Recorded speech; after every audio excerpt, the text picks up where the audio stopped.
Ladies and gentlemen, welcome. How are you guys doing today? My name is Frank and I'm bringing you another team building video of a good team of all the teams I try. Every now and then I end up making pretty good teams, so I do want to share them and for you people to use them. And if you need a break from the craziness of OU, want to play other tiers, well, lower tiers that is, well, here we go. I bring you a new team. This is a very bulky offense team. I really like it. It has been, working surprisingly well for me. So it's all around nice and enjoyable.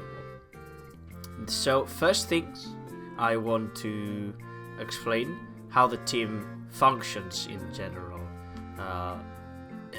Basically, the idea is with the tanky defense bot we got.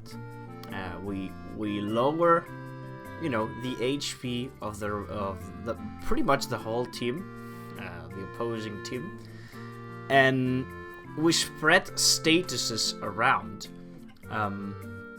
So all about the weakening, right? You spread the status and damage against the opposing walls or bulky offensive mons, because in Nanu there's a lot of them, and at the end you bring the 3 big old bulky wall breaker and win. Okay, so this is the idea, right? Pretty simple, pretty easy. First Pokemon I'm going to be talking about is going to be I'm going to start with a defensive call now that we are talking about this. So first one is Modsdale. We have a defensive Modsdale with a bit of speed, reaching 117. Modsdale is very, very tanky, and stamina, it's very good against things like Chinchino and Pokemons like that people kind of use in this tier. But the idea here is just to toxic, protect, spread the toxics, and then get HP recovery with lefties and extra damage on the opposing with toxic, and set up rocks basically. Then we do have Earthquake.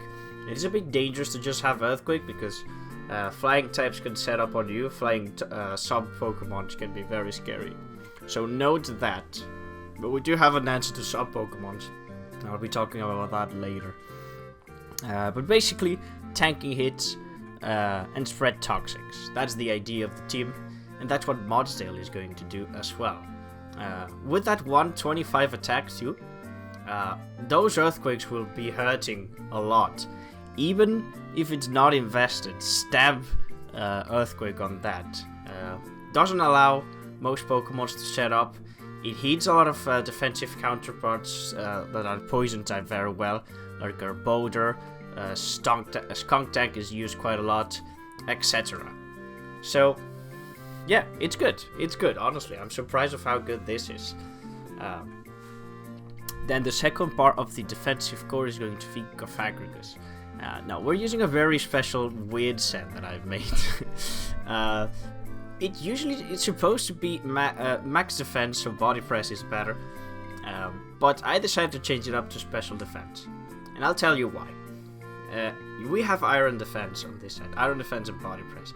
If you're able to set up the iron defense, even if you don't have less, the defense that you could have had if it was max invested, you can still do a lot of damage for the purposes you need to, like 3 hit KOing or 2 hit KOing some setup ones that we'll try to set up on this, right?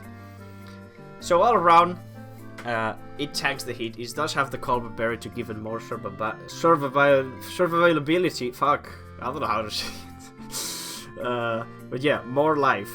He can live more for more time. So body press and iron defense as combo. And then we do have the other combo for the special walls or the special offensive Pokemon, that is Hex and Will-O-Wisp. As we said, we are spreading the statuses, and these are the 2 boys, Gofagrigus and Modsdale, are the ones that will do it. Obviously, we have max Spadef on this set, so we can set up those Will-O-Wisps around pretty nicely. Because it's quite easy to just keep Will-O-Wisping stuff against Jellicent or against, you know, Weezings and Pokemon like that are a bit of a problem for this team. Now, having Cofagrigus doing that job as well is very nice. Also, it does work as a spin blocker temporarily. So, all around, again, same idea that I will keep saying during this video. Spread statuses. Chip damage slowly but surely until the big boys come in. The third part, I don't think it's a defensive Pokemon, but it's a offensive Silvally. We are packing a Dark Silvally. Now the reason here is, you know, to be able to tank knockoffs, a switch into knockoffs for sure. Also temporarily, by the way, most thing of this team. And it is the first member of a Volturn core that we will have on this team as well. It's the DEFOG 2, if we needed to, because there's Spike teams with the Garbodor around that are pretty annoying. So having DEFOG is great. We are packing U-turn to make use of the attack investment we put on this. I will say that putting Parting Shot is also a good idea. So it's up to you. I do like U-turn more. And then we do have Psychic Fangs as well to hit Weezings and weaken them down a bit. And other stuff, but mainly Weezing. Last, of course, we have multi-attack with this generation. In Gen 8, it is boosted up to 120 base power. So having a dark move that hits so hard is very, very nice. So again, with that speed stat, Silvally will be able to tank some knockoffs, especially. Cofagrigus also has the Colbert Berry for that, but you know, that's limited. So yeah, having a switch into Ghost moves and Dark moves is pretty good, at least momentarily. And since you want to be switching this Pokemon to Dark types, that's why U-turn is also very nice. Same goes for Psychics. So that's the idea of this set. Fast Defogger that again will be inflicting damage during the battle and U-turning around, helping the wall breakers that will come in just a moment. And here they become. The first one is going to be Choice Banded Escavalier. We're running Adamant Nature Escavalier. Max attack. It is beautiful. Reaches 405 attack from base without the Choice Band boost. So it's very, very strong. Even defensive Pokemon will not be enjoying switching into Megahorns or Iron Head from this. You have also utility knockoff, boosted by the Choice Band. And as well, this new generation, this Pokemon has gotten close combat. So it makes this coverage very, very nice. You don't have to run a superpower no more. Close combat is just nice overall. Gives us a steel type for the team, which is always great to have resistances to Fairy, you know, switching to Fairy. Having the Silvally Dog, you want one.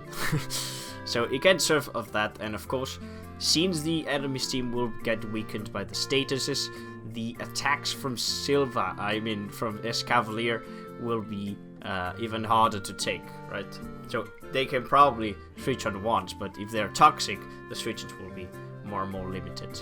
We do have also Overcoat on this Pokemon as an ability instead of, the others. Swarm could be, you could think about Swarm, but I think Overcoat is always better, switching on potentially sleeping moves. For example, let me think, Butterfree is around there. I think it's more used in P, but you never know. You could probably find the Quiver Dancers that usually have Sleep Powder as well, like Lilligant. So it's pretty great. Even though they're PU mons, some people use them in NU because they're pretty good. So it's usually all around a pretty strong Pokemon. The main idea though, heavy damage, bonking. So it reaches 107 speed, of course, to try to outspeed Gastrodons and Sivillars. The other wall breaker is going to be Basculin. Now Basculin is pretty limited, but if you play the team correctly and you weakened with the toxics, with the poisons, the burns and all that, and the chip damage from the dark type, especially Silvally. If you are able to weaken the ghosts and Jellicents mainly, the only problem that these Pokemon will have left is what's called Gastrodon. But the last Pokemon will switch on that, you will see. Basculing is going to be packing the triple water attack combination, and Psychic Fangs. Obviously, Psychic Fangs usually works well for neutral coverage and hitting Weezings on switch-ins. So, pretty good idea. Basculing is packing 3 water moves because it has adaptability as an ability. So, you know, may as well have water moves in there. It also provides us with priority and a member of the Volturn combo. It does have Flip Turn. Flip Turn, you know, easy Volturn around with Silvally and the last Pokemon. That will be Whimsicott, you will see. Liquidation for stab, raw power. Not that many things can switch into it if they don't have a Water Absorb. Plus, the weakening of the team, as we've been saying, is going to be more and more effective, especially late game. And last but not least, and very importantly, we have AQUA Jet. As you've seen, this is a pretty slow and tanky team, so keeping this priority is going to be essential to winning most battles, and that's what happened to me.